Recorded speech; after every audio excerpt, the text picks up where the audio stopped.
Hello student, स्वागत है आपके अपने यूट्यूब चैनल में। तो कल हम लोग क्या पढ़ रहे थे जी? साधारण ब्याज। और साधारण ब्याज को आज हम लोग आगे चले लेकर। सबसे पहले आप लोग को बता दें कि आप लोग यहाँ पे हैं। अरे हैं? जिंदा है सभी लोग? स्टार्ट करें। तो आज का जो टॉपिक है हमारा वो क्या है? टाइम एंड अमाउंट का रिलेशन, समय और मिश्र धन का रिलेशन। ये आपका एग्जाम में ऐसा प्रश्न आता है, दो प्रश्न लिखा हुआ आपके सामने में। ये दोनों प्रश्न आपके एग्जाम में, इस प्रकार के प्रश्न आपके एग्जाम में आते ही आते हैं और यहाँ से 1 नंबर आपका फिक्स होने वाला है। ठीक है, तो ध्यान से देखिएगा, समझिएगा, कोई दिक्कत होगा जरूर पूछिएगा। बात समझे? और याद रखिएगा, कैलकुलेट आप कीजिएगा खुद से कॉपी में, फटाफट। समझ रहे बात को? हाँ, तो यहाँ पे लिखा हुआ 3 वर्ष में कोई धन कितना हो जा रहा है और 7 वर्षों में कितना हो जा रहा है। तो इस प्रकार के प्रश्न को हम लोग कैसे बनाते हैं, ध्यान दीजिए मुकेश बाबू। इस प्रकार के प्रश्न को हम लोग बहुत ही आसानी से बनाते हैं। अब बहुत सरल है, आपको कुछ नहीं करना। कोई धन 7300 हो जाता है, यानी कि वो 7300 मिश्र धन हुआ ना। और कितने वर्षों में हो जा रहा है? 3 वर्षों में। यानी कि 3 वर्ष में कोई धन कितना हो जा रहा है? 7300 रुपया। ये आपका मिश्र धन हो गया। क्लियर है? फिर कहा 7 वर्षों में 7700 हो जाता है। 7 वर्ष में कितना हो जा रहा है? 7700। आपने लिख दिया। आपको ज्ञात क्या करना है? मूलधन। और क्या ज्ञात करना है? दर ज्ञात करना है।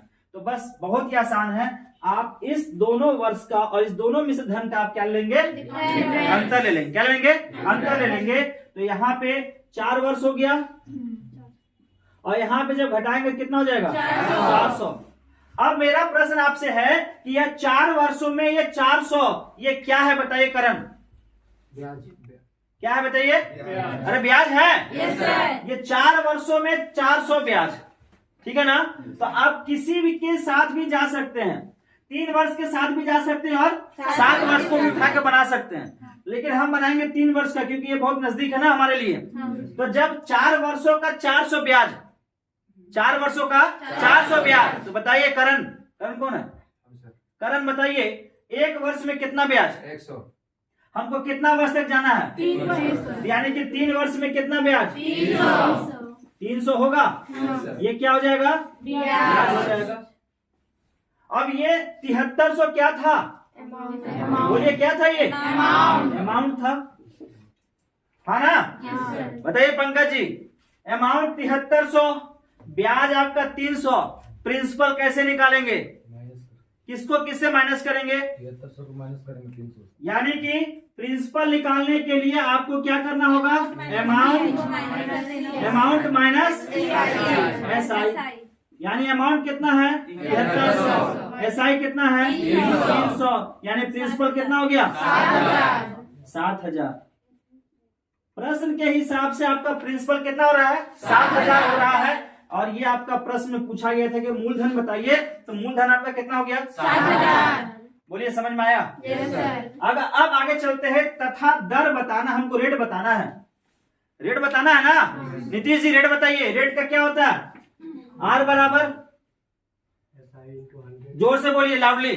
SI into 100 P into T। SI कितना? रुकिए, SI बताइएगा आप। कहाँ है SI? कितना है? ये 300 है ना। हमने 3 वर्ष का लिया था ना।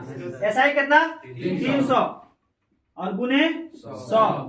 प्रिंसिपल कितना है? जल्दी बताइए आप बताइए। प्रिंसिपल कितना? 7000। समय कितना ले रहे हैं हम लोग बताइए? आप बताइए। 3 वर्ष।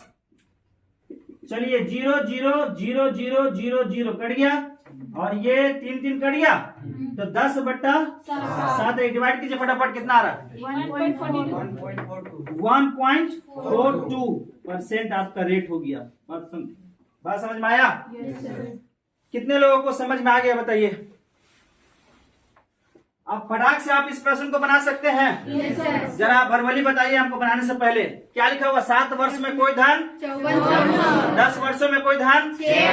आप क्या करेंगे? दोनों वर्ष का और दोनों मिश्र धन का 5400 क्या है बताओ मुकेश? अमाउंट 6000 क्या है तुम बताओ, ये 6000 क्या है? अरे अमाउंट है, समझ में नहीं आ रहा? कितना ये 6000 क्या है? कितने वर्षों का? 10 वर्षों का। और ये कितने वर्षों का है ना? सबसे पहले हम लोग क्या करेंगे, दोनों वर्ष का और दोनों मिश्र धन का अंतर ले लेंगे ना। तो दोनों वर्ष का अंतर कितना हो गया, और दोनों मिश्र धन का अंतर कितना हो गया? तो 3 वर्ष में 600, 3 वर्ष में 600, मतलब कि वह 600 आपका क्या है? ब्याज है। कितने वर्षों का? 3 वर्षों का कितना हो गया? 600। तो 1 वर्ष का कितना? हम कितना वर्ष से 7 वर्ष को लेते हैं ना, तो 7 वर्ष में कितना? कितना? 1400 आपका 7 वर्ष का ब्याज हो गया, हो गया ना। अब आप क्या कीजिएगा, 1400 को माइनस करके आप मूलधन ज्ञात कर सकते हैं। तो किससे घटाइएगा, 5400 से कि 6000 से? 5400 से आप घटाएंगे कितना? 1400। कितना आया? तो 4000 जो आपका आया वो क्या आया? मूलधन आया ना। क्या आया? आप बताइए, आप बताइएगा पीछे लड़का। मूलधन आपका 4000, बात समझे? अमाउंट आपका 5400, ब्याज आपका कितना था 7 वर्ष का? 1400। तो बताइए आप रेट क्या होगा? रेट इक्वल टू क्या होता है, बोलो? SI into 100 हाँ, बटा P into T। बटा P into T। SI कितना था? 1400 गुने 100 बटा 4000 गुने 7। सॉल्व करेंगे इसको, फटाफट कॉपी में कीजिए। कितना आ रहा? 500। चलिए फटाफट हम बना लेते हैं। 7 वर्ष में कितना हो रहा है जी? 5400। ठीक है, 10 वर्ष में कितना हो जाएगा? 6000। ये तो आपका मिश्र धन हो गया, ये वर्ष है, तो 3 वर्ष अंतर ले लिए हैं। और यहाँ पे अंतर कितना आ रहा है? 600। यहाँ पे अंतर कितना आ रहा है? 600। 3 वर्षों का अगर 600 है तो हम इसके साथ जा रहे हैं 7 वर्षों का, तो 1 वर्ष का कितना हो जाएगा? 200। तो 7 वर्ष का जो है ब्याज कितना हो जाएगा? 1400। ये आपका क्या है? ब्याज है। बात समझे? ये आपका क्या है? ब्याज है। अगर हम यहाँ से आपको निकालते हैं क्या, प्रिंसिपल ना, तो प्रिंसिपल इक्वल टू क्या होता है? Amount minus SI। तो P इक्वल टू अमाउंट कितना? 5400 माइनस ब्याज कितना? 1400। तो P बराबर कितना? 4000। यानी कि प्रश्न के हिसाब से मूलधन आपको पता चल गया। यस या नो? अब आते हैं रेट। रेट इक्वल टू क्या होता है? SI into 100 by P into T। तो रेट बराबर आप लिख सकते हैं, SI कितना था? 1400 और गुने यहाँ पे 100। प्रिंसिपल कितना है? 4000 और गुने 7। 0 0 0 0 0 0 कट गया और 7 दूनी और यहाँ पे 5। तो रेट कितना आ गया? यही आपका उत्तर हो गया। बोलिए, समझ में आया? इस प्रकार का प्रश्न आपके एग्जाम में आएगा तो बना लीजिएगा।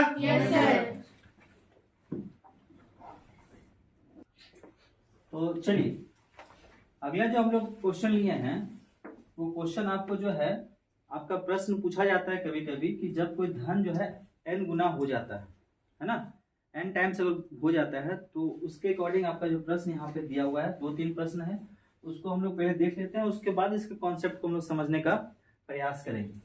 तो इस क्वेश्चन को हम लोग बनाते कैसे, पहले बताइए कितने बच्चे लोग ट्राई कर लिए इस क्वेश्चन को? कितने लोग ट्राई कर लिए? कितने लोग आंसर आ गया? पहले का कितना आंसर है बताइए? पहले का आंसर कितना आया है? 40 वर्ष आया है ना। देखिए इस प्रश्न कैसे बनाते हैं।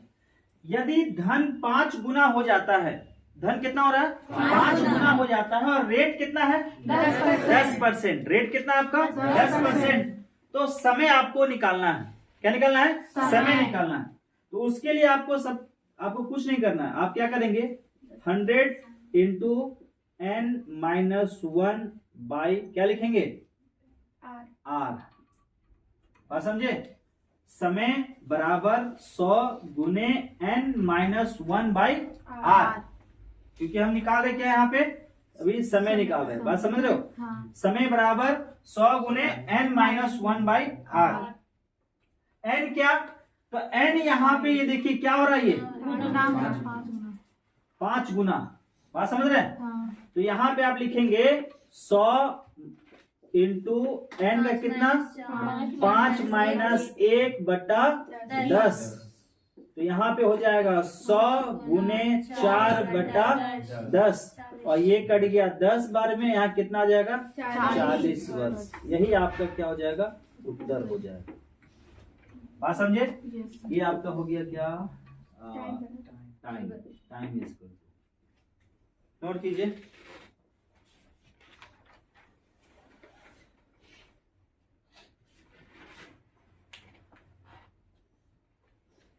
हो गया।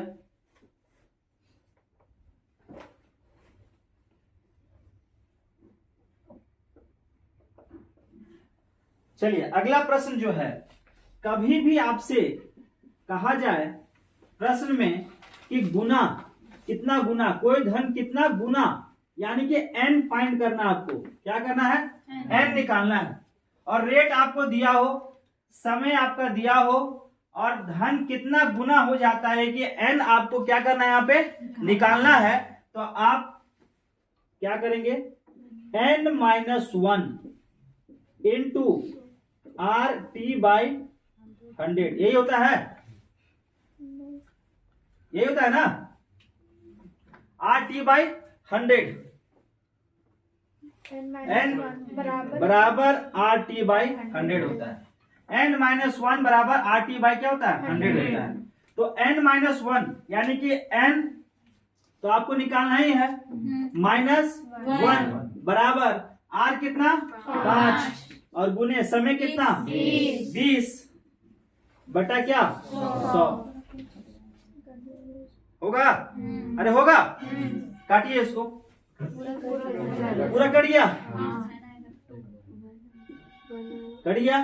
तो n इजिकल टू क्या हो जाएगा 2, एक इधर चला जाएगा, तो यहाँ पे क्या आ जाएगा 2, यही आपका क्या हो जाएगा उत्तर हो जाएगा। ठीक है, उसी प्रकार के यहाँ देखिए गुना निकालना है ना, यहाँ भी गुना निकालना है, तो यहाँ पे भी आप क्या करेंगे n-1 इजिकल टू RT/100। बात समझे? तो n निकालना है आपको, तो n-1 बराबर r कितना है 2 है, गुने क्या 15 बटा क्या 100 होगा।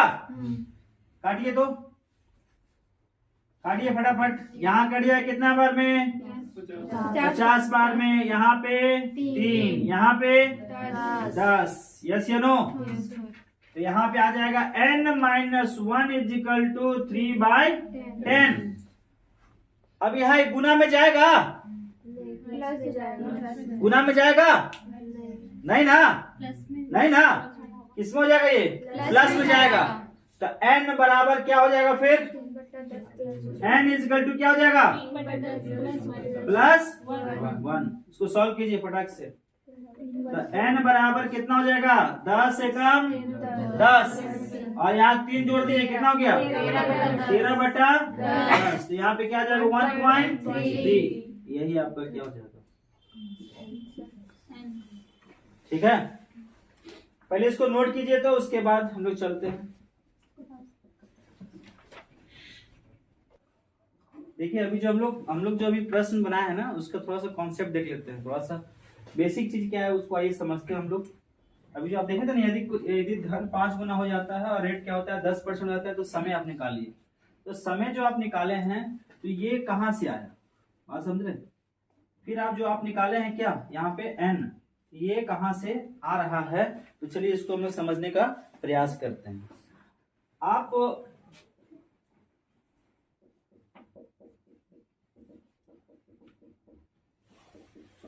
प्रिंसिपल आपका क्या है यहाँ पे मूलधन, मूलधन क्या आपका p है, ठीक है।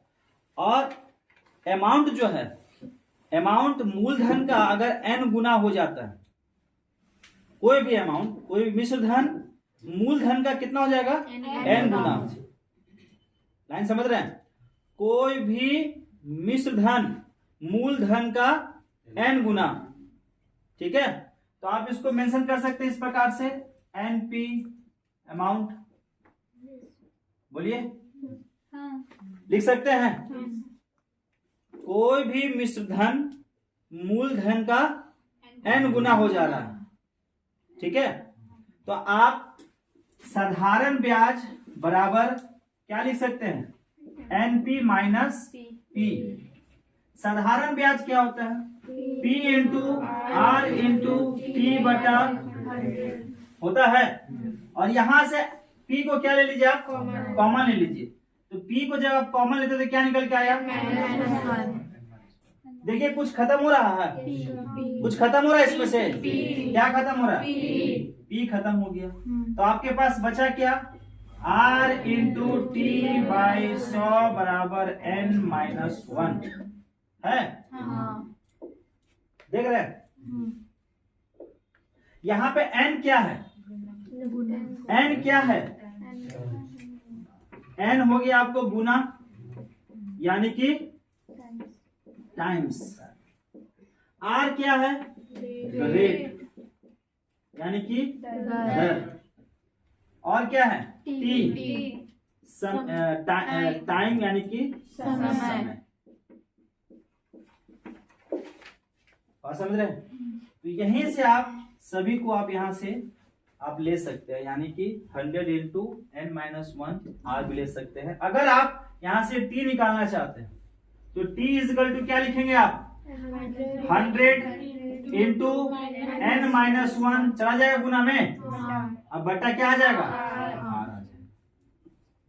अगर r निकालना होगा तो 100 into n minus 1 by t आ जाएगा। अगर आपको n निकालना होगा तो आप क्या करेंगे, n minus 1 is equal to r into T by 100। बात समझ रहे हैं। तो इस प्रश्न में आप देखिए, इस प्रश्न में आप गुना निकाल रहे थे ना, निकाल रहे थे। जब आपके पास रेट निकालना होगा तो 100 गुने n माइनस 1 बाई टी, और जब आपको समय निकालना होगा तो 100 into n minus 1 by r। ठीक है, इसको नोट डाउन कर लीजिए आप फटाक से।